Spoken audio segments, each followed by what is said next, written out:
primeiro livro da Bíblia, livro de Gênesis, capítulo 1, versículo 26. Também disse Deus: façamos o homem à nossa imagem, conforme a nossa semelhança.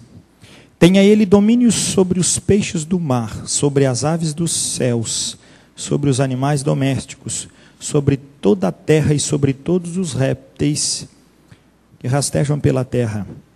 Criou Deus, pois, o homem à sua imagem, a imagem de Deus o criou, homem e mulher os criou. Este sermão veio de um bom papo com um velho amigo. Estava eu dando aula no seminário, mas quando a gente ensina é a hora que a gente mais aprende. E o Paulinho, lá da Igreja Batista do Estreito, sentado com a gente, começamos a filosofar e chegamos à conclusão da oração do Yuri e à conclusão do desabafo do Vitinho. Para um pastor desconstruir toda semana a sua fé, não é fácil. Mas quando comecei a usufruir dessa desconstrução diária, e aí que eu comecei a perceber que eu estava sendo legalista.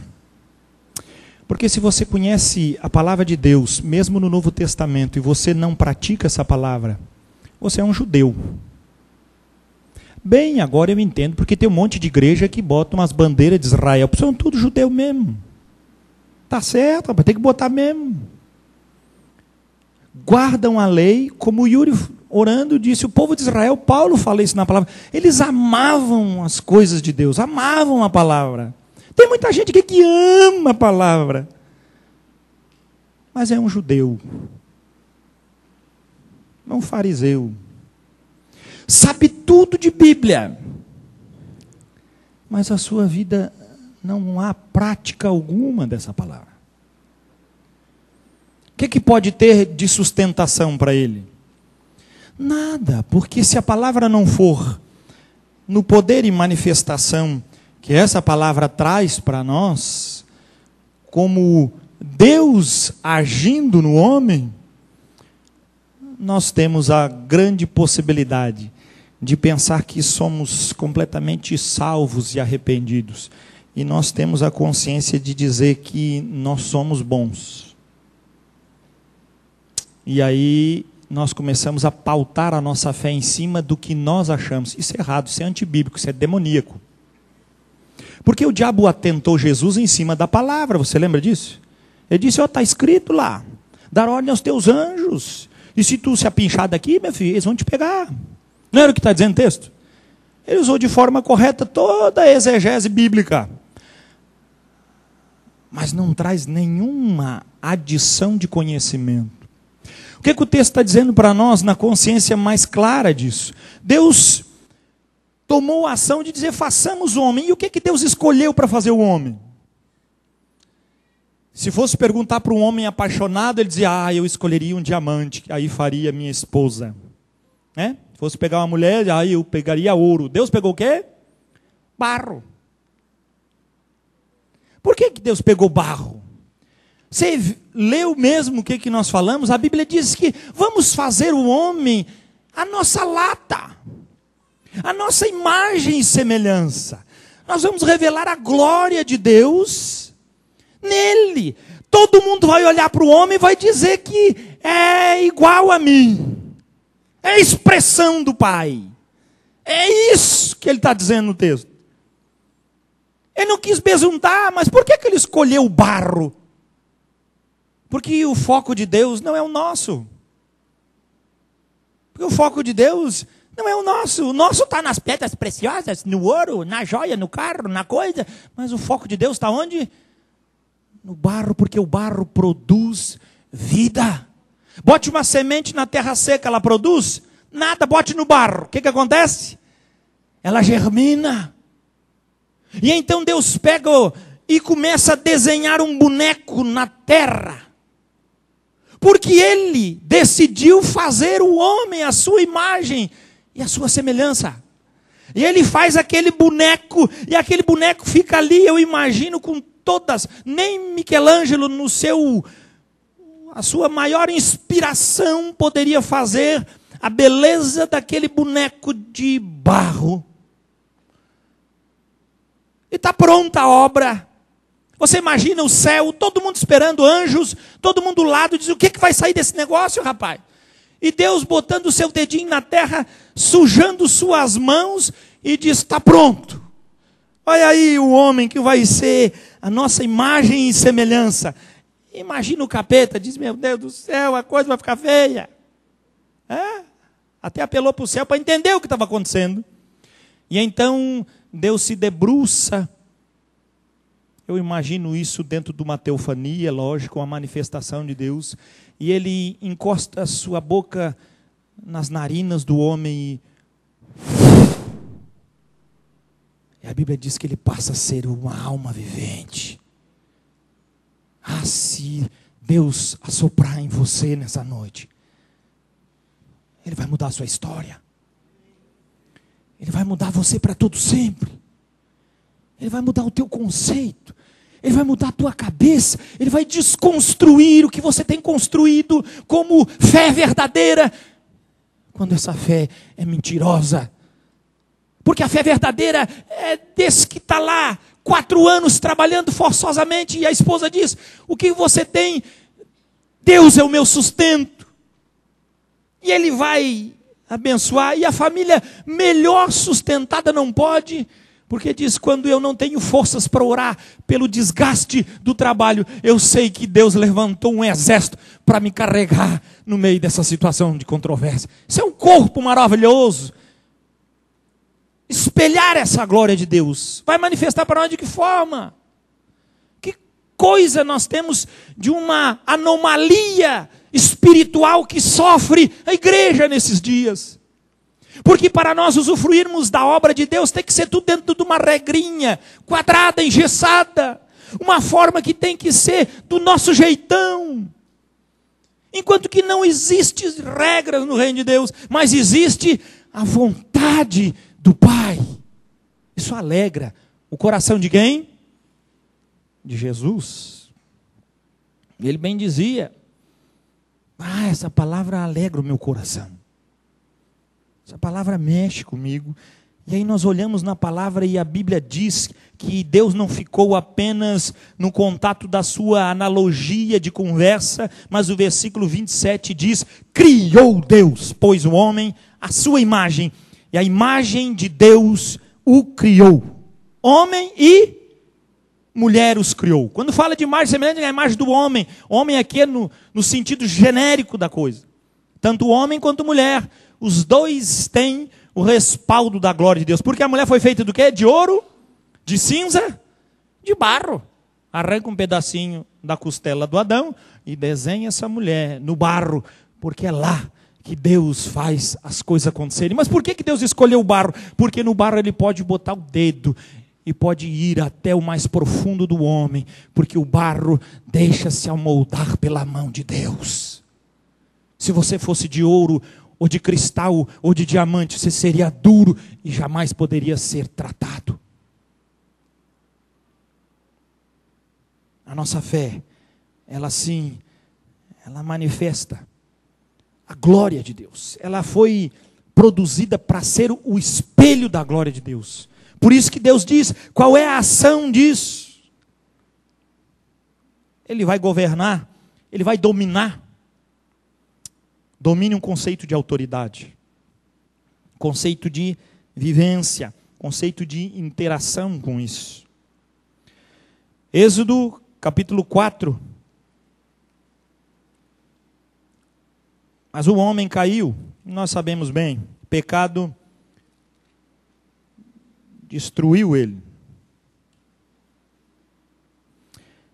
Mas lá em Êxodo no capítulo 4,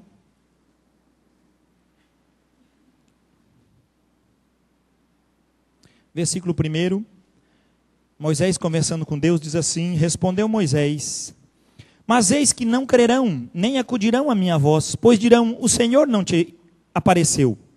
Perguntou-lhe o Senhor: que é isso que tens na mão? Respondeu-lhe: um bordão. Então lhe disse: lança-o na terra. Ele o lançou na terra, e o bordão virou uma serpente. E Moisés fugia dela. Disse o Senhor a Moisés: estende, pois, a mão e pega pela cauda. Estendeu ele a mão, pegou-lhe pela cauda, e ela se tornou um bordão, uma vara, um cajado, para que creiam que te apareceu o Senhor, Deus de teus pais, o Deus de Abraão, o Deus de Isaque e o Deus de Jacó. Deus traz uma evidência de algo inanimado, para manifestar que Ele domina sobre todas as coisas. Um bordão, um pedaço de pau seco, sem vida, passou agora a ser a manifestação da vontade de Deus e liderança de Moisés sobre o povo. Manifestação de autoridade. Eu vou trazer vida sobre esse bordão. Eu vou fazer com que onde ele toque, aconteça coisas das quais nós não estamos preparados para isso. Dentro de todo o contexto que nós vamos vendo, Moisés discutindo com Deus, Moisés falando com Deus, até que chega o ponto de ele ir falar, e leva seu irmão para se encontrar. E então a palavra do Senhor diz que eles estavam conscientes de que tudo que Deus estava falando para Israel não era visita apenas de um povo, mas era a manifestação do seu filho, que viria sobre este povo. O contexto do capítulo 4, nós vamos ver, e o termo original aqui, não há filhos, mas há uma consoante só. Esclarecendo o contexto, dizendo que Deus se referia a Israel, da qual Moisés libertaria, como seu filho. Traz para nós uma outra dinâmica da coisa. Porque se o homem lá no jardim não permaneceu debaixo da manifestação da glória de Deus, da qual ele foi criado para isso, para ser imagem e semelhança de Deus, ele então, corrompido pelo pecado, foi destituído. Agora, no mover do pecado, Deus levanta quem? O seu filho, a sua nação, o povo, e eles vencem, também são destruídos pelo pecado. Não conseguem vencer. Não conseguem usufruir, não conseguem refletir Deus. Deus começa a trazer ação para Adão e Eva, perdida foi pelo engano do pecado. Deus começa a trazer ação em restaurar um povo, perdido foi pela ação daquele povo em desobediência. Mas agora, Deus aposta todas as suas fichas em quem? No seu filho. E pela manifestação do seu filho, ele pode então perceber que todo o mover de Deus traz para nós uma apreciação de eternidade, uma apreciação profunda de boca e de convivência com Deus, para que possa manifestar um povo que fale pela boca do Senhor. Um povo que seja verdadeiramente diferente na sua conduta e posição. Evangelho de Lucas, capítulo 3, o versículo 22. Diz assim o texto sagrado: e o Espírito Santo desceu sobre ele em forma corpórea como pomba, e ouviu-se uma voz do céu: tu és o meu filho amado, em ti me comprazo. Tu és o filho que eu me realizo. Não me realizei em Adão e Eva, não me realizei num povo. Por quê? Porque todos eles quiseram buscar primeiramente o quê? A sua vontade. Por que Adão e Eva caiu? Porque permaneceram obedecendo a palavra de Deus? O que Deus disse? Pode comer de tudo, menos dessa árvore. E eles desobedeceram. O povo de Israel, o que Deus fez para eles? Vocês vão herdar terra prometida, vocês vão ser uma bênção, mas se não guardarem, vocês vão estar em maus lençóis. O povo permaneceu ou não? Foram destruídos, acabaram, aniquilaram. Permanecem hoje pela promessa que foi dada a Abraão, porque senão já tinha levado mesmo para o vento.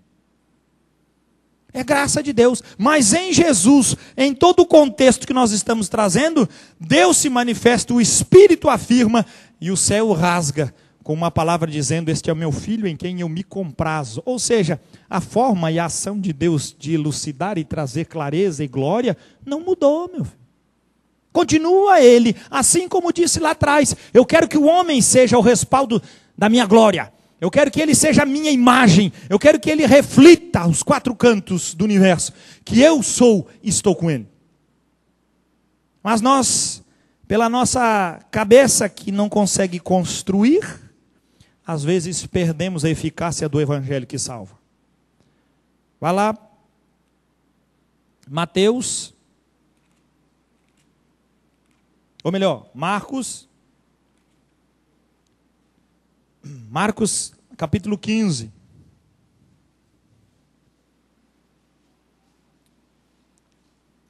Versículo 34. Evangelho de Marcos, o capítulo 15, o versículo 34. Diz assim o texto sagrado. A hora 9, clamou Jesus em alta voz. Eloi, Eloi, lama sabachthani. Que quer dizer, Deus meu, por que me desamparaste? Há muitos teólogos que dizem que a ação de Deus ali era a ausência de Jesus, estava completamente da pessoa do Pai.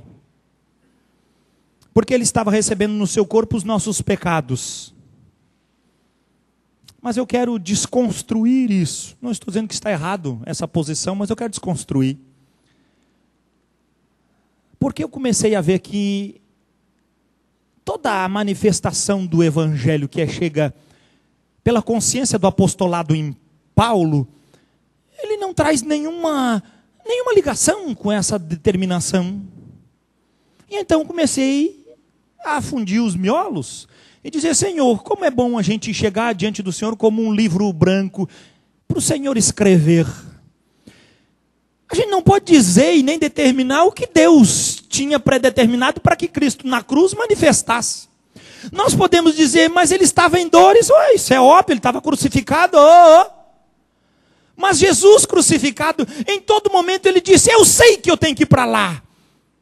Os discípulos diziam, por que você vai para Jerusalém? Não sabias que eles querem te prender? E o texto de João diz, mas ele tinha o seu semblante definido, que ele iria para lá. E sabia que ele ia ser entregue, ia ser morto. Quando dizem para ele, mestre, o que vai acontecer contigo? Eu digo, eu vou para lá, vou ser entregue nas mãos dos poderosos, eles vão me crucificar. Eu vou morrer. Jesus nunca negou que ele não soubesse, ele tinha absoluta certeza. E avisou inúmeras vezes para os discípulos que ele ia o quê? Crucificá-lo. Assim como Moisés levantou a serpente no deserto, importa que o Filho do Homem seja levantado. Ele sabia, ele tinha consciência. Mas por que ele cita? E a gente diz, não, pastor, é porque tinha que se cumprir as escrituras, está lá no Salmo 22. Que ele disse, Deus meu, por que me desamparaste? Mas eu não vi um contexto na palavra de Deus que o Salmo seja algo depressivo. Salmo era o quê? Como diz? Cantorias. Salmo era quando a igreja se reunia, o povo de Israel, e entoavam. Eu tenho muito mais. Jesus na cruz, sofrendo dores terríveis, levando o meu fardo e os seus, nossas iniquidades. Mas mesmo diante da maior desonra, este Senhor não perdeu a oportunidade de salmodiar e glorificar ao Deus do céu, que dava para ele a honra de ser o Salvador de todo aquele que crê. Quando olhamos, percebemos que ele não estava como um macaquinho, repetindo, ou como um papagaio, fazendo as mesmas cenas, mas ele estava contemplando que o salmo era dele, e ele disse, papai, isto foi escrito para que nesse dia eu pudesse dizer. Aquele salmo não era um salmo de desespero, mas era um salmo de glória. Abra lá em Salmo 22, você vai ver o que eu estou dizendo.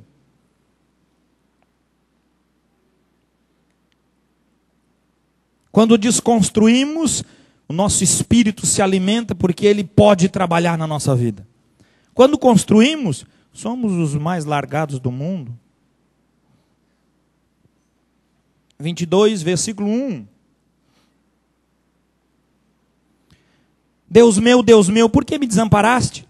Por que se acham longe de minha salvação as palavras de meu bramido? Qual era a ação desse contexto, amado? O salmista estava dizendo: estou perdido. Jesus estava perdido? Ele estava zombando do inferno. Isso sim tem nas Escrituras. O que é que o apóstolo Paulo fala lá em Colossenses? E ele pegou o escrito de dívida que era contra nós. E ele rasgou aquele escrito aonde? Na cruz. Porque é o evangelho. Ele disse, enquanto o salmista disse lá: estou desamparado, estou perdido.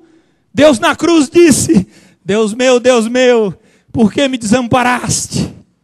Numa expressão de salmodiar. Jesus não estava naquela cruz como um completo derrotado, mas enquanto o seu corpo era esvaído em gotas de sangue, o sofrimento tomava conta de sua alma, o seu espírito ainda salmodiava a Deus do céu. Por isso, nós não podemos ter uma mente criada numa convicção humana e totalmente enraizada dentro de uma fraqueza nossa. Quem estava na cruz era Jesus, e quem salmodiava era Ele, e quem triunfou sobre o pecado foi Ele. A Bíblia diz: Ele levou no madeiro todas as nossas transgressões. Ele fez algo extraordinário naquela cruz, para manifestar o que para nós? Vida. Assim como era lá, que ele queria trazer, é que o homem tinha se afastado de Deus, e seu coração tinha virado uma pedra, mas ele disse: eu vou fazer o coração do homem voltar a ser de barro, e eu vou colocar a mão nele, e vou forjá-lo, a minha glória e essência. Quem que fez isso? Cristo na cruz concluiu uma obra da qual Deus tem acesso à minha vida e à sua, de mover o seu braço, os seus dedos e moldar-nos como vasos de honra. E o apóstolo Paulo nunca disse que nós somos os melhores da terra, mas ele diz que você vai ser um vaso de honra para Deus. Vaso continua sendo vaso e barro continua sendo barro sempre. E embora o apóstolo Paulo diga: embora nós sejamos vasos de barro, mas existe algo excelente em nós. Quem é isso? O Espírito de Deus, que nos aprova. O que você tem em você que pode ser útil para Deus? Nada. Por isso que Ele mandou seu Filho, porque não há um homem, diz as Escrituras, não há um justo, nenhum sequer. Mas nós, quando botamos a Bíblia debaixo do braço, quando decoramos meia dúzia de versículos, estufamos o ponto e dizemos: Senhor, agora tu vai ter que me engolir no céu, porque eu mereço o céu. Gente. Aí nós olhamos para um coitado de um espírita, porque não é assim que nós falamos, tadinho, todo errado. E eu tão santo aqui, né? Aí olhamos para um católico e dizemos para ele: tadinho do católico, seguindo imagem, mas eu tão santo, e a sua idolatria é maior que a daqueles dois. Esse caminho é de morte, é de condenação. Por quê? Porque Jesus sabia muito bem, e eu trago outro contexto para você, João capítulo 4.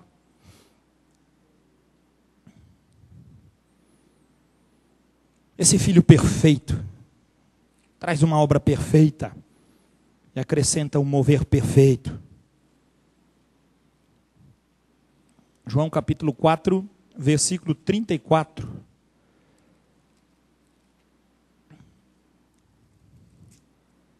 O que Jesus diz?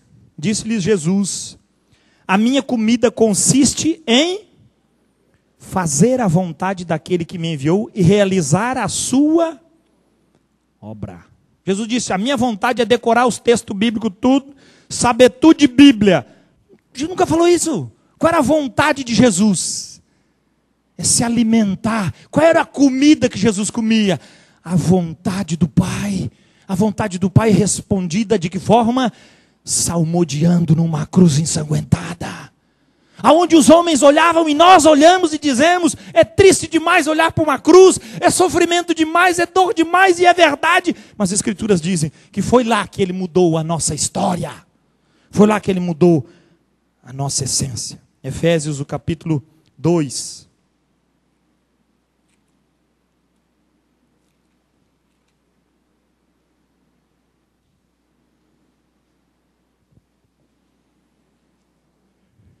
versículo 11 do capítulo 2 de Efésios. Diz assim o texto: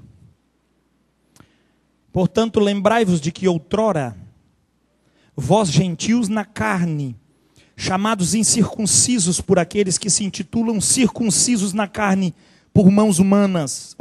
Não é de Deus a circuncisão, ele está dizendo que é por mãos humanas, por conceitos humanos, pelos judeus que se acham melhores. 12. Naquele tempo estáveis, de que forma? Sem Cristo, separados da comunidade de Israel e estranhos às alianças da promessa, não tendo esperança e sem Deus no mundo. Está aflito e sozinho. 13. Mas agora, em Cristo, por Cristo, na unidade do Evangelho em Cristo, vós que antes estáveis longe, fostes aproximados pelo... Aonde é que Deus viu o sangue dele? A cruz. Aproximados pelo sangue de Cristo. Porque Ele é a nossa... Gente, cruz traz paz? Não sei para você, mas a Bíblia diz que para nós cruz traz paz. Essa paz é a de Cristo? De quem é essa paz? É nossa. Olha lá, vê se não é isso. Porque Ele é a nossa paz, o qual de ambos fez um, de judeu e de incircunciso, fez um. E tendo derribado a parede da separação que estava no meio, que se chamava o quê? A inimizade. A inimizade é criada por quem? Pelo homem, cara. Isso é coisa da carne. Essas divisões é o homem que cria. Essas divisões é o homem que inventou na cabeça dele. É o homem que inventa. 15. Aboliu quer dizer o quê? Destruiu, desfez, não existe mais, acabou, caducou. Aboliu na sua carne, aonde isso? Na cruz. Aboliu na sua carne a lei dos mandamentos na forma de ordenanças, para que dos dois criasse em si mesmo um novo homem. Ué, mas não é dois povos, os judeus e nós, os gentios? Mas o que ele fez? Um homem só. Porque Deus sempre disse, para surtir efeito da glória minha, não é em muitos, mas é num só. Por isso precisamos estar em Cristo, para que Cristo possa ser o nosso reflexo. Um novo homem, fazendo a paz, e reconciliasse ambos em um só corpo com Deus, por intermédio de quem? Da cruz, por intermédio da cruz, destruindo por ela a inimizade. E vindo evangelizou paz a vós outros que estáveis longe, e paz também aos que estavam perto. Como que ele está dizendo? Quem que evangelizou? Jesus. Mas homem, quem que pregou para Efésios foi Paulo. Meu filho, não foi Paulo que foi lá pregar, não. Eu também pensava que era eu que pregava. Quando eu descobri que não era eu que pregava, porque quando eu prego não acontece nada mesmo, porque isso é uma aberração. Mas quando Paulo passa nas Escrituras dizendo que o que Deus faz vai muito além, muda todo o meu conceito, e agora eu preciso me sujeitar à glória deste Senhor. 18. Porque por ele ambos temos acesso ao Pai em um Espírito. Assim já não sois estrangeiros e peregrinos, mas concidadãos dos santos, sois da família de Deus, edificados sobre o fundamento dos apóstolos e profetas, sendo ele mesmo, Cristo Jesus, a pedra angular, na qual todo edifício, bem ajustado, cresce para santuário dedicado ao Senhor, no qual também vós, juntamente, estáis sendo edificado para a habitação de Deus no Espírito. Já estou edificado? Não, estou sendo edificado. Há uma construção que eu não tenho a planta e nem sei o que fazer, mas Jesus é o construtor. Ou melhor, ele é a pedra, o Pai é o construtor e o Espírito é que orienta aonde bota cada coisa. Se eu tentar ajudar, essa parede vai cair. Mas se o Espírito assim orientar, eu conseguirei absolutamente viver absolutamente salmodiando ao Senhor. Por que Deus escolheu isso? Amados, se Ele escolheu em nós manifestar a glória do Filho num corpo de carne, você acha que Ele perderia a oportunidade de envergonhar Satanás pela manifestação da simplicidade da cruz? Não perdeu. A Bíblia diz que ele expôs todo principado e potestade. Ele expôs a vergonha, a desonra. Fazendo o quê? Triunfando sobre eles aonde? Na cruz.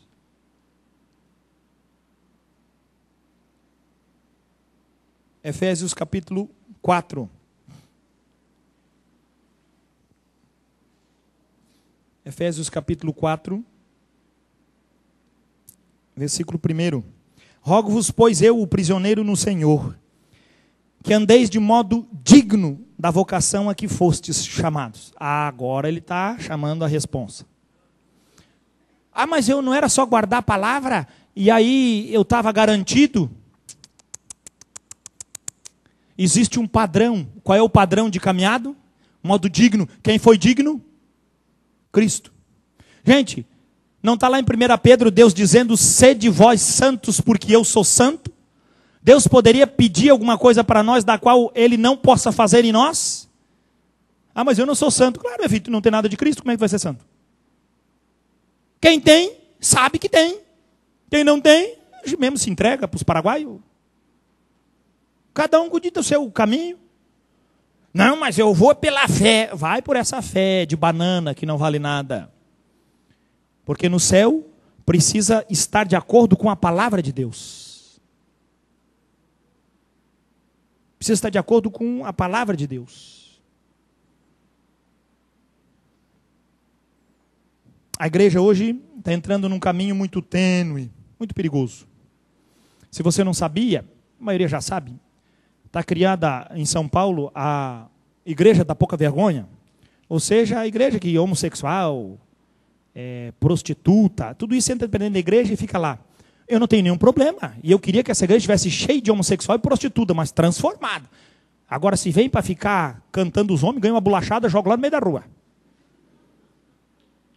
Por que isso? Porque a pregação é o quê? É bíblica. E a pregação bíblica diz respeito ao quê? Ao amor. Rapaz, eu estava vendo a mensagem do pastor da igreja das Bibas. O cara é bom. Mas tem um monte de crente aqui que vira Biba se ele falar 2 vezes. Vira, porque ele fala, gente, a gente precisa amar o outro. Nem que tem que ter uns 50 quilos no teu cangote. Estou fora disso, cara. Ninguém vai fungar no meu cangote, não. Estou fora.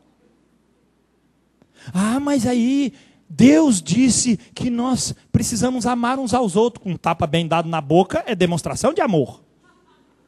Uma virada de fuça é demonstração de carinho. Quando eu pego meu filho e sento o pau nele, eu digo para ele que eu estou amando ele. Quando eu arrebento ele no meio, jogo na parede e sapateio, eu estou dizendo para ele, meu filho, eu estou te beijando. Por que isso, pastor? Que loucura. Loucura? Loucura é ele sair da minha mão. Isso é loucura. Loucura é isso. Agora, nós temos um conceito totalmente errôneo porque colocamos um padrão de santidade da qual o mundo não vê. Essa santidade, o mundo não deseja. Ninguém quer ser crente para ser boca mole. Ninguém quer ser, vamos lá pegar, não pode isso, não pode isso, não pode isso, não pode. Já viu que crente só não pode? Se o mundo visse na igreja a paz de Cristo que liberta, ele diria, eu quero dessa paz para a minha vida. Mas ele olha uma igreja cheia de boca mole, cheia de construções, cheio de defesas. Filho, não perca seu tempo defendendo teses e posições. Bem já disse Paulo, não perca tempo com genealogias enfadonhas. Não perca tempo com velho caduco e velha caduca, e muito crente novo caduco também. Estão cheios de versículos a seu bel prazer. Mas obedecer, o Senhor Jesus diz que a obediência custa caro. E o apóstolo Paulo fala aqui que nós temos que ter um modo digno de uma vocação da qual fomos chamados. Eu disse, eu vou obedecer o pai, mas tu vai para a cruz. Não vou mais obedecer o pai.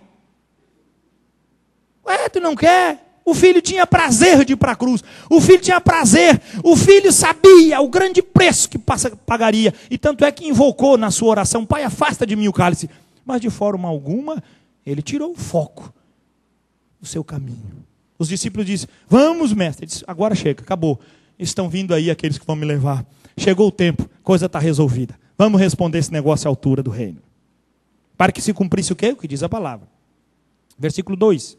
Com toda a humildade e mansidão, com longanimidade, suportando-vos uns aos outros em amor. Ou o amor é para suportar, cara. 3. Esforçando-vos, esforçando quer dizer o quê? Você precisa fazer muito mais. Esforçando-vos diligentemente por preservar a unidade do Espírito no vínculo da paz.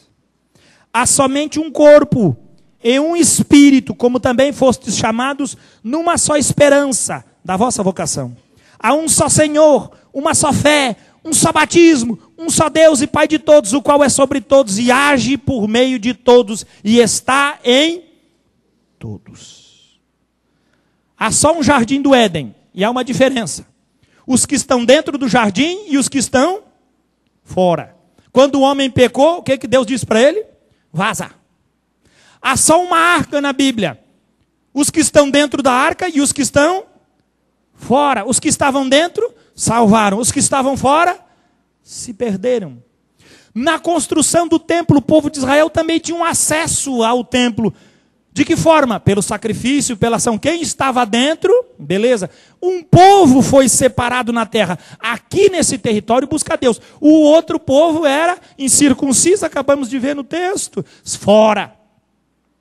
Há um só Senhor, quem é esse? Jesus. Quem está dentro, meu filho. Quem está fora, vai estar fora.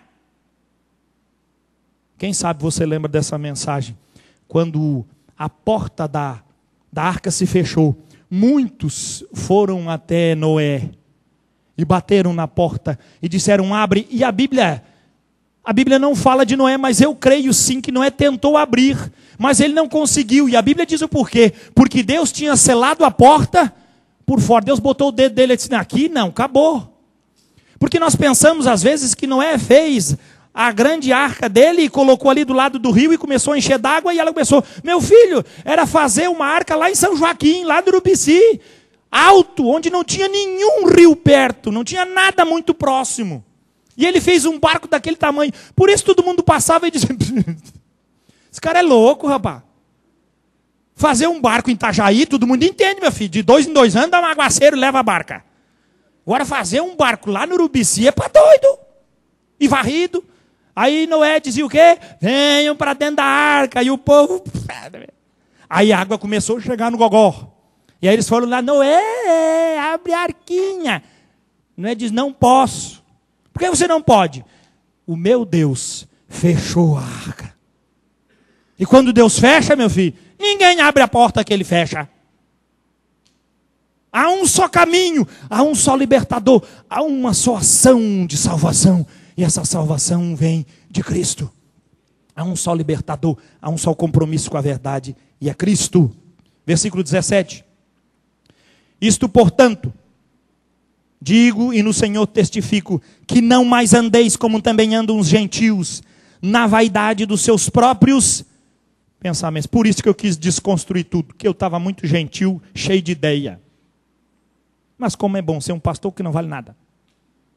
Como é bom ser um pastor que até o peso da banha é mais caro que ele. Um tostão furado. Mas o céu olha com outros olhos. Se tiver uma gota do Espírito Santo em mim, é suficiente para o Senhor me receber como seu filho, porque a Bíblia diz que é o Espírito que nos garante a vida eterna. É o selo, é a garantia, é o penhor. 18.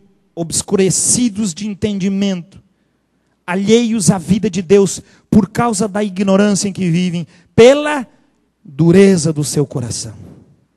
Os quais, tendo se tornado insensíveis. Por isso que eu estou pregando para você, meu filho. Quem sabe você é insensível no teu coração. Você só busca a mensagem que tem uma coisa para mim. Nécio, vaidade, burrice, meu filho. Fazia tempo que eu não chamava a igreja de burro, né? Burro, você é burrice. Não sei por que gosta tanto de chamar de burro. Porque deve ser burro mesmo, né? Mas eu não estou fora disso. Eu também sou um orelhudo. Mas graças a Deus, quando se desconstrói os pensamentos da vaidade, a eternidade começa a aparecer. E é isso que vale para nós. 19. Os quais, tendo se tornado insensíveis, se entregaram à dissolução, para com avidez cometerem toda sorte de impureza. Tem prazer na carne, se lambuza todo. A peste do inferno. 20. Mas não foi assim que aprendestes a Cristo. Não tem nem comparação. Um é uma porcaria e outro é santo. 21. Se é que de fato tendes ouvido e nele fostes instruídos, segundo é a verdade em Jesus. No sentido de que, quanto ao trato passado, as coisas velhas, vos despojeis do velho homem, que se corrompe segundo as concupiscências do engano, e vos renoveis no espírito do vosso entendimento. O que é que diz o versículo 23? E vos renoveis no espírito do vosso entendimento. Vamos repetir todo mundo junto aí? E vos renoveis no espírito do vosso entendimento. Esse espírito é letra maiúscula ou minúscula? Minúscula, por quê? Porque esse é do teu entendimento, cabeçudo, não é Espírito Santo. É para você se esforçar. É para o teu espírito estar ligado com o Espírito Santo. O Espírito Santo está lá. Mas se o teu espírito está endurecido, o que ele pode fazer? Nada. Essa função é tua. Cabecinha de nós todos. E versículo 24, é você que tem que fazer. E vos revistais do novo homem, criado segundo Deus, em justiça e retidão procedentes da verdade. Agora pronto. Aquilo que lá não foi espelho em Adão nem no povo, agora em Cristo e na igreja é o espelho. Olha o que diz o versículo 23. E vos revistais do novo homem, este sim novo homem, criado segundo Deus, é verdade, em justiça e retidão, o seu caminhar reto, seu proceder de verdade. Nada que vem da mentira pertence a Deus, porque tudo que vem da mentira é do inferno. Totalmente inebriado pela ignorância do inferno. Eu encerro essa mensagem desafiando você, no mais profundo do seu coração, a você entender que a graça do Senhor pode mudar toda a estrutura da nossa sorte, se nós verdadeiramente conseguirmos entender e Cristo é a construção, o alicerce daquilo que edificamos. Os teus conceitos não me interessam. Tua sabedoria para mim é lixo. Tua glória não tem glória nenhuma se não for a glória de Cristo respaldada em nós. Mas se Ele respaldar, diz a palavra do Senhor, fazei, pois, morrer a vossa natureza terrena, prostituição, impureza, paixão lasciva, desejo maligno e avareza, que é a idolatria. Por estas coisas é que vem a ira de Deus sobre os filhos da desobediência. Ora, nestas mesmas coisas andastes vós também noutro tempo, quando vivíeis nelas. Agora, porém, despojai-vos igualmente de tudo isso: ira, indignação, maldade, maledicência, linguagem obscena do vosso falar. Não mintais uns aos outros, uma vez que vos despistes do velho homem com os seus feitos, e vos revestistes do novo homem, que se refaz para o pleno conhecimento, segundo a imagem daquele que o criou. Para você não ficar perdido, Colossenses 3.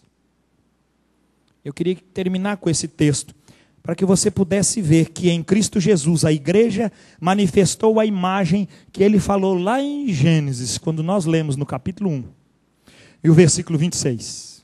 Que ele quis construir o homem, a sua imagem e semelhança. O pecado não deixou, mas na igreja, pelo poder de Jesus Cristo, seu Filho amado, em quem o Senhor se compraz. Versículo 9. Colossenses 3, 9. Não mintais uns aos outros, uma vez que vos despistes do velho homem com seus feitos, e vos revestistes do novo homem, que se refaz, que se constrói, que se edifica, para o pleno conhecimento, segundo a imagem daquele que o criou. No qual Não pode haver nem grego nem judeu, nem circunciso nem incircunciso, nem bárbaro, cito, escravo livre. Porém, Cristo é tudo em todos. Passa a régua. A imagem foi estabelecida. A igreja é a glória do Senhor. Será que ela é mesmo a glória do Senhor? Vamos esperar. O tempo vai dizer para nós se nós somos. Porque se eu disser que é, eu vou queimar a língua. Então eu fico quietinho, prego só e deixo vocês aí se divertir. Deixo você perder o sono, que isso não é problema meu, é problema seu. Deixo você queimar tuas pestanas, desconstruindo o teu mundinho de faz de conta. Tua razão das tuas próprias ignorâncias. Porque Deus não pode chegar no teu coração endurecido. Saiba de uma coisa, vai quebrar, como diz a profecia, e não vai haver cura. Todo mundo vai quebrar, mas o pior é quando o coração está duro, quebra e não há restauração. Terrível, mas acontece.